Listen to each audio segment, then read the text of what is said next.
Welcome to Charter Local Edition. I'm Tracy Young. In 2009, California had the fourth highest mortgage foreclosure rate in the nation, behind Nevada, Arizona, and Florida. But joining us to talk about his efforts to help California homeowners is Assemblymember Ted Lieu, who represents the 53rd District and is a candidate for Attorney General. Nice to have you with us, Assemblymember. Happy New Year. Thank you. When Realty Track came out with those numbers, I guess the good news is we're not number one, but the bad news is we're number 4 in the nation. How saddened were you when those numbers came out? Well, I was both sad and optimistic at the same time. Okay. I was sad that we had a record year of foreclosures in 2009. It really has hampered California's economy. But if you dig a little deeper and look at the numbers month by month, what happened is we actually saw a reduction in foreclosure filings starting in August to the end of the year. So we were getting approximately 70,000, 80,000 foreclosure filings a month, which is about one every 30 seconds. But from August on, we saw a reduction of about 25% in those filings. What do you attribute that to? I attribute it to a law I passed, many factors. I think one factor is a law that I authored called the California Foreclosure Prevention Act. It went into effect in the summer. And then starting in August, coincidentally, right after that law went into effect, you saw foreclosures start dropping. What the law did is it mandated all banks in California to run a comprehensive loan modification program to help people stay in their homes.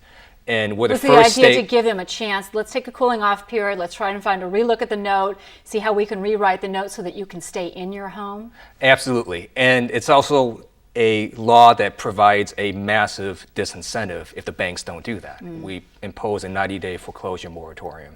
As a result, most banks now run a program to help modify people's loans. And do banks want homes? I mean, is that how they make money? They don't, do they? Banks don't want foreclosures. No. And the reason is a foreclosure is probably the most inefficient mechanism we've ever designed, because the bank loses about half the loan value. Right. Family gets dislocated, all sorts of fees Light are paid. upon the community. Correct. Property taxes are not being paid. Absolutely. Everybody really loses in that instance, don't they? That's right. And then gangs go into these empty houses. Right. It's a lose-lose-lose proposition.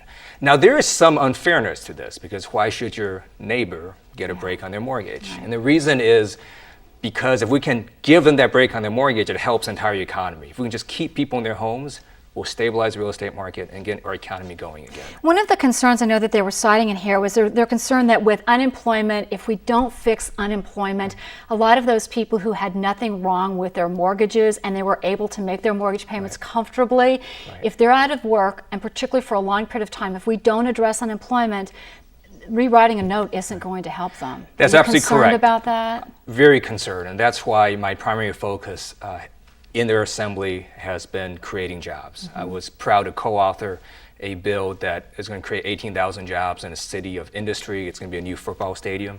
It's going to be a recurring site for the Super Bowl. It's going to bring in $750 million annually to Southern California. We just need a football team though now, and right? we need a football team. That would help. So speak going forward. This is not something that you've just finished. Actually, you've introduced new legislation. I think it's AB 1588. Would you speak to that bill for a moment? Yes, a lot of folks who want to call their lenders and just find out more about their loan or perhaps renegotiate the loan can't get access because these banks keep giving them the runaround.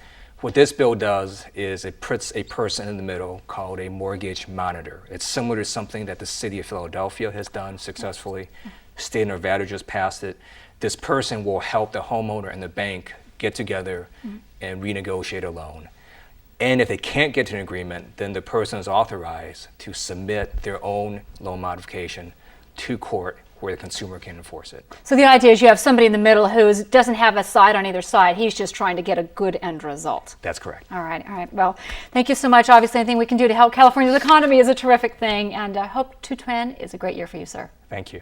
For Charter Local Edition, I'm Tracy Young. Now back to CNN HLN.